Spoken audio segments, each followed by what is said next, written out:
Today I'm going to show you how to change the front discs and pads on a Citroen DS3. This is also the same for a C3 and some Peugeots. So you will need a T55 on a decent bar, a T30, a good ratchet, a pry bar, a 13mm spanner, some wire brushes, a hammer, brake cleaner and other little bits and bobs, and some copper grease. First thing you need to do is jack the car up and remove the wheel. So just to make this a bit of a cleaner job for me, because obviously I can't wear gloves, I just wire brushed and hammered off the caliper just to make it a bit cleaner. Now with your 13mm spanner, undo the two caliper bolts.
I usually prise the caliper back before undoing the caliper bolts, but this time I thought I'd just do it differently, so just undoing the caliper bolts first, and then I've got my bar and prise back the piston on the caliper.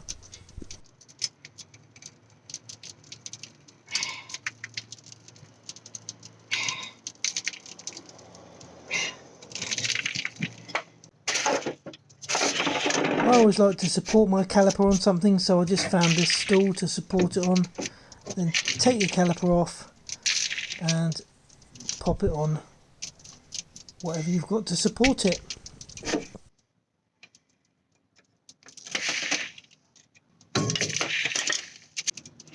So now I take the opportunity to slacken off the T30s which are holding on the disc, just to make sure they undo.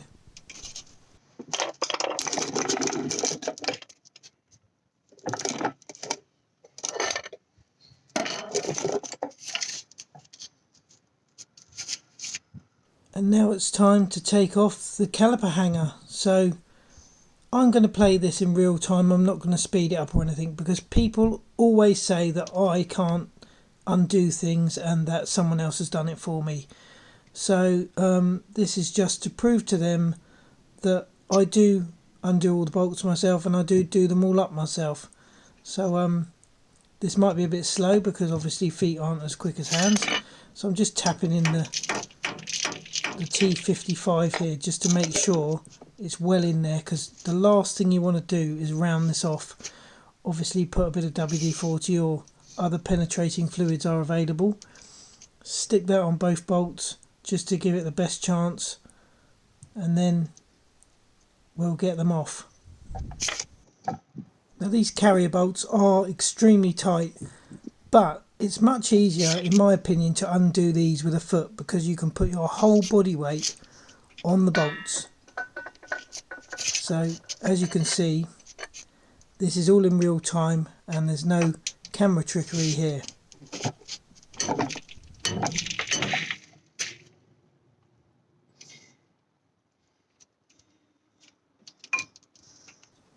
And there's that one cracked off.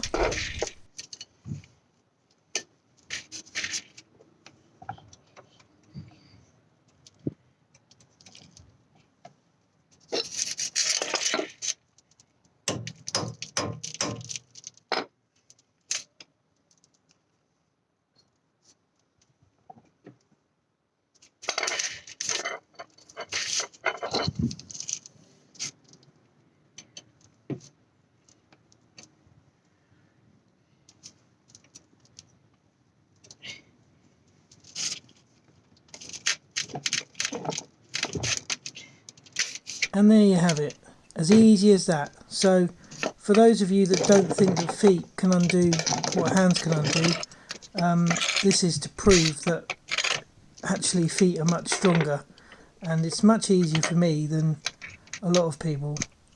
So I've decided now to try using a bit of impact to now that I've cracked them off. This is much quicker. It's not an easy tool for me to use, but it's just a lot quicker than using a ratchet. So it's awkward to get in there. And they're not the most easy thing to use at this angle with feet, but it actually made mincemeat of these bolts, and it was really, really quick. So yeah, top tip guys, if you can use a power tool, then use it. Why go to all that effort of ratcheting? I am a bit of a ratcheter, I love to ratchet stuff, but these impact drivers make mincemeat of wheels and all sorts of things. I always make sure I torque things up to spec afterwards when doing up, but when undoing, go for it.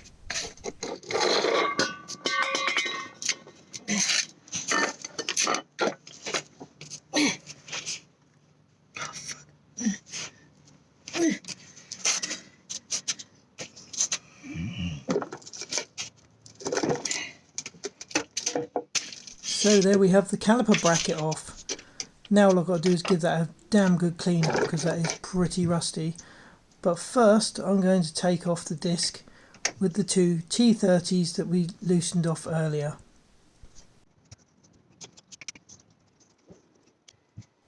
And there we have it, one rusty disc off. It was pretty crusty.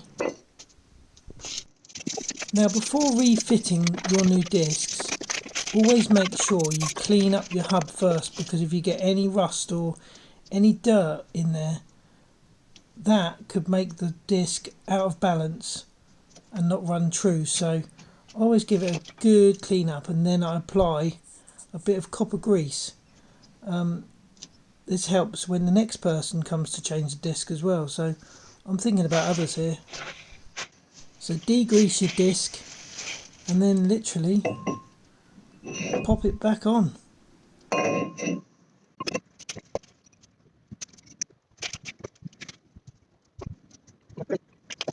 Now because I'm a useless cameraman, you can't really see what I'm doing here, but I'm actually cleaning up the carrier, making sure all the sliders are clean and everything before I put it back on.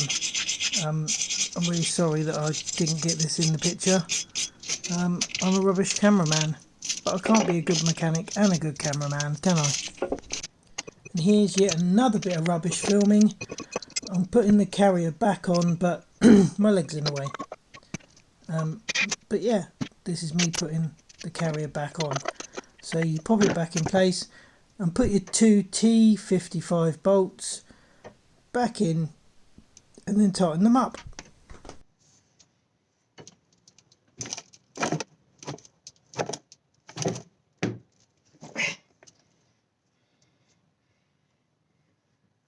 And quite honestly, if anyone thinks that I'm not doing this tight enough by giving it a full leg push, you really need to give your head a wobble, because this is doing it pretty tight. Obviously I have used torque wrenches many times, and I've just got used to how tight things should be now. Obviously they're Ritchie foot-pounds.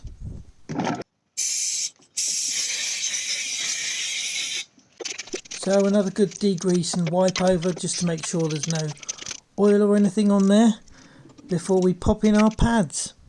I always put a little touch of copper grease on the sliders just to stop them sticking, because the worst thing you can have is a stuck pad. It just wears down so fast and causes heat and everything. So yeah, lots of friction.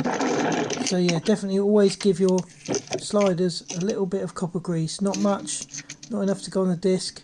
So this is me just getting a little bit of copper grease on the end of my pry bar there and just touching it around the sliders, just a tiny bit.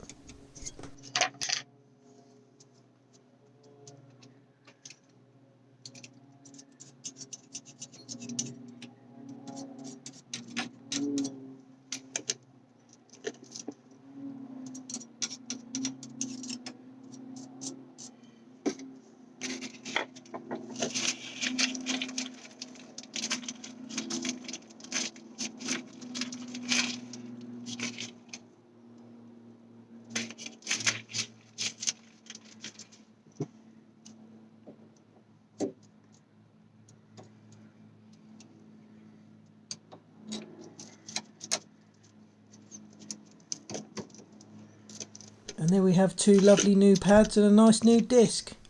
Look at that. So now we're on the home run. All we need to do now is get our caliper, bring it gently over the top of the pads, pop it on and pop our two 13mm bolts back in.